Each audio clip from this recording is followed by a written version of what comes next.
fans? I'm here with featherweight UFC fighter Dan Ige. How you doing? Good, bro. Good. Yep. Let's get right into it. Yep. So from what I understand, there's never been a fighter in the history of the UFC who's ever taken a fight in less than a 4-hour notice, which you've done. And not only was it a high-skilled fighter in Diego Lopez, but how were you so confident and why were you so confident that you were going to win that fight and even go the distance? You know, I think the confidence comes just from the day in, day out training, just being a martial artist. You know, I'm in here every single day, surrounded by high-level fighters, high-level coaches. So I'm always getting the work, whether I have a fight or I don't have a fight. And, you know, when they called me that day, I was just in the right place at the right time. I had all my medicals done. I had to get approval from the governor of Nevada, and he checked off on it. And, yeah, I was getting a massage, and they, they called me. And I drove down to I didn't think it was actually going to happen. I didn't think it was physically possible because it was past the weigh-in day.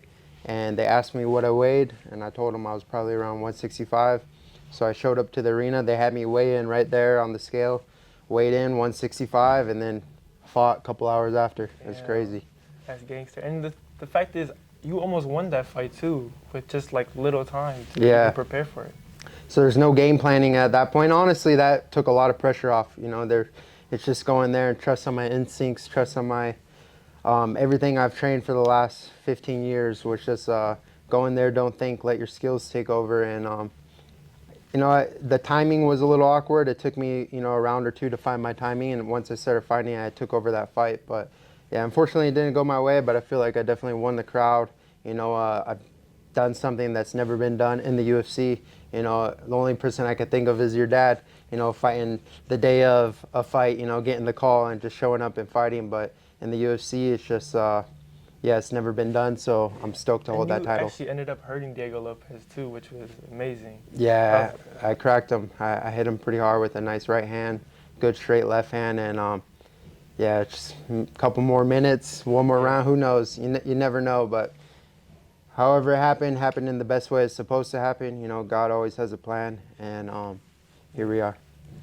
So Hawaii's been such a hotbed of talent, the likes of BJ Penn, Brad Tavares, Max Holloway, Kendall Grove, you. Yeah. What do you think makes Hawaiians such great fighters? I think it's just the culture growing up. You know, we got to fight for everything we have. You know, it's not easy to go to school there. You know, go to school, you're dealing with bullies every day. I mean, it's kind of like that everywhere, but it's such a small island. Everyone knows everyone. So, you know, people hear about, you know, if people are just talking, like, you kind of know what's going on the island. So you always got to, people care so much about their reputation. And you got to just, everyone trains, everyone knows how to fight, and you kind of grow up training and learning how to strike, learning how to grapple. And that's like every Polynesian country. For sure. I think that's just the way you handle things over there. You have 4 fight bonuses in the UFC. How do you go on about trying to get another one in your up-and-coming fight on UFC 314? I should have more, but, you know, sometimes that's not up to me. How do I get another one? It's just, you know, I'm prepared to my best ability. In 2 weeks, I get to go out there and paint a beautiful picture. I'm ready to do so. I got a tough opponent in front of me, Sean Woodson. I think he's 13-1 or 14-1. His only loss is to my teammate, Julian Arosa. But I'm prepared. I'm prepared to go to distance if I have to, and I'm prepared to knock him out. Yeah. And this kind of goes into our next question. Is Sean Woodson the tallest opponent you've ever faced in your MMA career? Because he's 6'2", I'm pretty sure. Yeah, he's like 6'2 and a half, 6'3". I'd say, yeah, that's the tallest guy I've faced. How are you going to deal with his height and his not superior reach, but he has... Yeah, I mean, he's definitely got the frame. You know, it's a very long frame, especially for the weight class. I've studied a lot of fighters, you know, shorter fighters fighting taller opponents. You know, Mike Tyson, for example, was always a shorter fighter, but you know, he used it to his strength and to his advantage. And I have so many good training partners over here at Extreme. I've been training with welterweights and middleweights, even because it's hard to find a 145er that's 6'3". Yeah. So I've been training with Saudi Busai. I've been training with Julian Arosa. He's 6'1". I've been training with Brian Battle. He's a welterweight. He's about 6'2". I've been training with, I got some rounds with Andre Feely. He's another tall, lanky guy. I mean, I just find as many tall, lanky bodies that I can. But at the end of the day, dude, we both got to weigh in and show up because you never know. They could throw someone that's 5'6" in front of me Yeah, by the time it's fight night. that's So true. you just got to kind of be prepared. But as of right now, I'm prepared to fight Sean Woodson, and I'm fully prepared anywhere it goes. So what was it like fighting in Abu Dhabi? Abu Dhabi, I haven't. It's cool. It's different. I haven't had a good experience there. I never got a W over there. My first time fighting there, I fought Calvin Kattar, main event. We went 5 rounds. And that was different because we fought at like 6 a.m. And that was like, wake up, get drug tested at 4 a.m. And I'm literally fighting, like just still waking up, wiping the cobwebs out of my eyes. And then we fight, and then we have breakfast. That was the weirdest thing ever. And then the second time I fought there, we fought around like 11 p.m. And it's just different, man. It's hot, it's humid, no excuses. If I were to do it again, I would probably go 3 weeks in advance just to like acclimate well and get used to it. But yeah, that's in the past, and here we are. I can't even imagine waking up at 4 a.m. and having to fight 2 hours later. It's crazy. I mean, Getting drug tested at 4 a.m. is even crazy. yeah, everything's off. Like, the food's different, the water's different, the culture's different. You need time to adjust if you're gonna fight there. Yeah, definitely. Where is your favorite fighting venue? So my favorite venue that I fought in was probably the United Center, in Chicago. That I just felt the energy over there, the aura. I don't know. I channeled my inner Michael Jordan there. I was in the locker room. I saw all the plaques on the wall, and I even wrote what did I write on my rap, like MJ, or I wrote something on my hand wraps, and then I went out there and finished the dude in like 40 seconds. But I just felt so confident, and something was on like in my head, and I just felt in the moment, and I finished the guy fast. Hometown dude too. That was probably one of my favorites. Houston was a good one. Fought in Houston. Florida too. I've had some. I fought in Jacksonville. I fought in Miami. So I'm excited to return to Miami. That's what I love about this sport. You get to travel the world, and Vancouver is another good one, except for the taxes. They took 20% of my money. But I loved Vancouver. It was a beautiful city, and just good energy, beautiful weather. Where do you feel has the best and loudest fight fan? Probably Vancouver. I feel like Canada has some like real MMA fans. I think they're just sport fans coming from hockey and everything. Dude, they were so cool and accepting and inviting. Like the arena was packed from the very first prelim, and everyone was just like on fire. Even outside the fights, everyone was nice. I had like crowds of people, and like I get noticed here and there, but like Vancouver, everyone noticed me, and everyone was just really cool and respectful, and I liked it over there, besides the money part. Nice. What is one country you've always wanted to fight in? One country, I'd probably say Japan. Japan. Just because the history there, you know. That 50, 60, whatever, 1,000-seat arena, Saitama, that would be insane. Just the history of martial arts over there would be cool, and I would love to fight there one day. I would definitely have to agree with you, because when I went to Japan, it was one of the greatest experiences I've ever had. Yeah. And just the culture there, and just everything about the history, 100%. food, everything. Yeah, I've been there one time, but I only stayed in the airport, and even the airport was cool. Like showers, and like, I don't drink beer, but I had the best beer in the airport. You've had some great finishes in the UFC. What is the most memorable finish that you've had?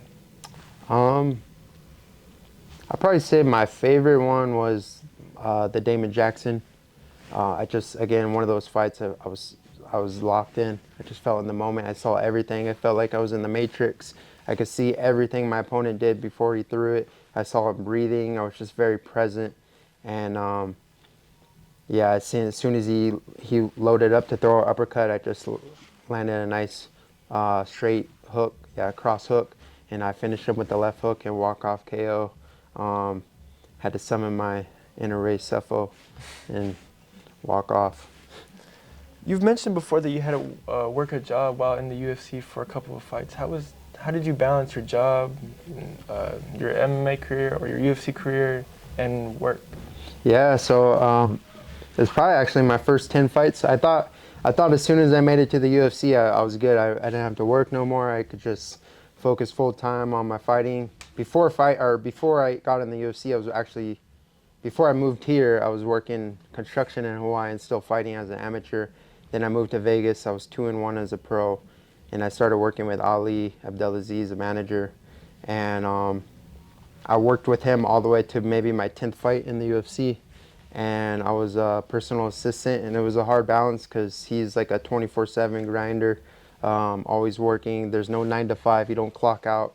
You know, if I get the call at 8 p.m. to go pick up Khabib or Frank Yeager or someone from the airport, it's like that was my duty, and but it kept me hungry because I wanted to fight for a better life. I wanted to fight for more freedom.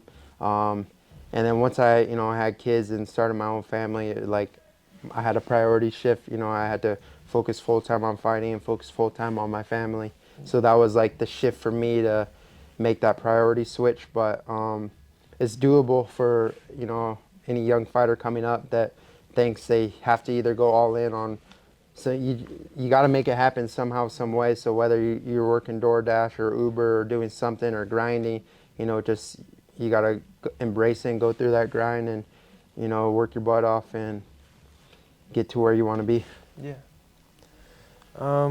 So you had some ups and downs through your career. How important is it for mental health at fighting at the highest level of MMA, and how do younger fighters deal with that?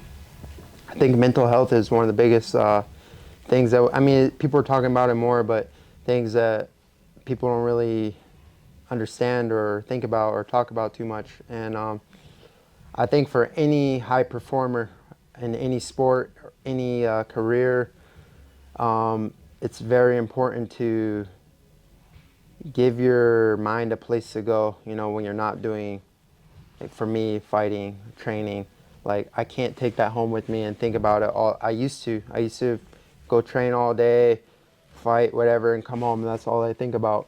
And it's so easy to experience burnout. When you're younger, it's easier. You can deal with it because you have more of a mental capacity. But after doing it, I got almost 20 fights in the UFC now, almost 30-something fights total. And, you really need to give your mind a place to go. So whether that's just finding a hobby and doing something completely different than your actual sport or your actual career, I think that's key. Talking about it with others, speaking up about how you're actually feeling inside, because a lot of time we just bottle up our emotions. Especially with men. Mental health is a big thing. Yeah. With every sport in general, too. 100%.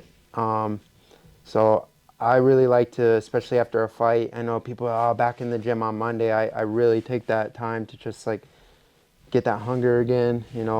I want to miss the gym. I want to miss fighting to come back and be at my best. Because if I just come straight back in here, my sword's gonna get dull, and I won't perform well. Because I've been in fights where I just kind of, sad to say, I just didn't want to, give my best when I probably could have done better. Yeah, and I think all athletes have experienced that once or twice in their life. Definitely. Yeah. I know I've experienced it before. Yeah. In basketball, there's times where I showed up and I didn't even want to be there. Mm-hmm. I think we're just really mean. We're mean to ourselves. We're our biggest critics. We could compliment others, but dude, you're doing great. Everything you do is awesome. You look amazing out there. But when you talk to yourself, you're probably not as nice. Mm-hmm. You're like, man, that shot sucked. Or my feet weren't under me. I don't in basketball, but for me, it's I do that a lot. I critique myself. I have 5 good sparring rounds and 1 bad one. Not even a bad round. Maybe I get taken down. But you focus on that one. You dwell on it. You dwell on it. That's a big thing. You got to focus more on the positive things. 100%.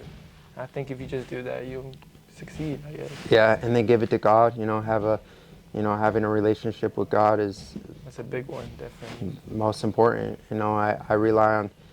It's easy to muster and try to rely on your own strength, but sometimes you don't have the strength. That's when you need to rely on God and to give you that strength. And that's the first and foremost, most important thing in my life.